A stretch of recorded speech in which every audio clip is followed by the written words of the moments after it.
ఆదికాండము 8వ అధ్యాయము. దేవుడు నోవాహును అతనితో కూడా ఓడలోనున్న సమస్త జంతువులను సమస్త పశువులను జ్ఞాపకము చేసుకొనెను. దేవుడు భూమి మీద వాయువు విసరునట్లు చేయటం వలన నీళ్లు తగ్గిపోయాను. అగాధ జలముల ఊటలను ఆకాశపు తూములను మోయబడెను. ఆకాశము నుండి కురియుచున్న ప్రచండ వర్షము నిలిచిపోయాను. అప్పుడు నీళ్లు భూమి మీద నుండి క్రమక్రమముగా తీసిపోవుచుండెను. 180 దినములైన తరువాత నీళ్లు తగ్గిపోగా 7వ నెల 17వ దినమున ఓడ అరారాతు కొండల మీద నిలిచెను. నీళ్లు 10వ నెల వరకు క్రమముగా తగ్గుచూ వచ్చెను. 10వ నెల మొదటి దినమున కొండల శిఖరములు కనబడెను. 40 దినములైన తరువాత నోవాహు తాను చేసిన ఓడ కిటికీ తీసి ఒక కాకిని వెలుపలికి పోవిడిచెను. అది బయటకు వెళ్ళి భూమి మీద నుండి నీళ్లు ఇంకిపోవు వరకు ఇటు అటు తిరుగుచుండెను.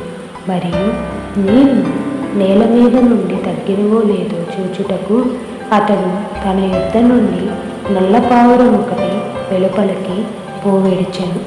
నీళ్లు భూమి అంతటి మీద ఉన్నందున తన అరికాలు నిలుపుటకు దానికి స్థలము దొరకలేదు కనుక ఓడలోనున్న అతని యొద్దకు తిరిగి వచ్చాను. అప్పుడతడు చెయ్యి చాపి దాన్ని పట్టుకొని ఓడలోనికి తీసుకొని అతడు మరి 7 దినములు తాగి మరలా ఆ నల్ల పావురమును ఓడలో నుండి బయటకు విడిచాను. సాయంకాలం అది అతని యొద్దకు వచ్చినప్పుడు త్రుంచబడిన ఒలీవ చెట్టు ఆకు దాని నోట నుండెను కనుక నీళ్లు భూమి మీద నుండి తగ్గిపోయేదని నోవాహునకు తెలుసు. అతడింక మరి 7 దినములు తాగి ఆ పావురమును వెలుపలికి విడిచెను. ఆ తరువాత అది అతని యొద్దకు తిరిగి రాలేదు. మరియు 601వ సంవత్సరము మొదటి నెల తొలి దినమున నీళ్లు భూమి మీద నుండి ఇంకిపోయాను. నోవాహు ఓడ కప్పు తీసి చూచినప్పుడు నేల ఆరి ఉండెను. 2వ నెల 27వ దినమున భూమి ఎండి ఉండెను. అప్పుడు దేవుడు, నీవును నీతో కూడా నీ భార్యను నీ కుమారులను నీ కోడండ్రను ఓడ నుండి బయటికి రండి. పక్షులు పశువులు భూమి మీద ప్రాకు ప్రతి జాతి పురుగులు మొదలైన సమస్త శరీరులను నీతో కూడా ఉన్న ప్రతి జంతువును వెంట పెట్టుకుని వెలుపలికి రావాలని. అవి భూమి మీద బహుగా విస్తరించి భూమి మీద ఫలించి అభివృద్ధి పొందవలెనని నోవాహుతో చెప్పాను. కాబట్టి నోవాహును అతనితో కూడా అతని కుమారులను అతని భార్యయు అతని కోడండ్రను బయటకు వచ్చేది.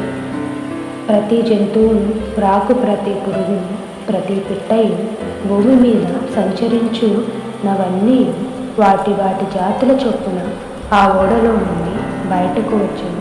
అప్పుడు నోవాహు యెహోవాకు బలిపీఠము కట్టి పవిత్ర పశువులన్నిటిలోనూ పవిత్ర పక్షులన్నిటిలోనూ కొన్ని తీసుకొని ఆ పీఠము మీద దహన బలి అర్పించెను. అప్పుడు యెహోవా ఇంపైన సువాసనను ఆఘ్రాణించి ఇక మీద నరులను బట్టి భూమిని మరలా శపించెను. ఎందుకనగా నరుల హృదయాలోచనల వారి బాల్యము నుండి చెడ్డది. నేనిప్పుడు చేసిన ప్రకారముగా ఇకను సమస్త జీవులను సంహరింపను.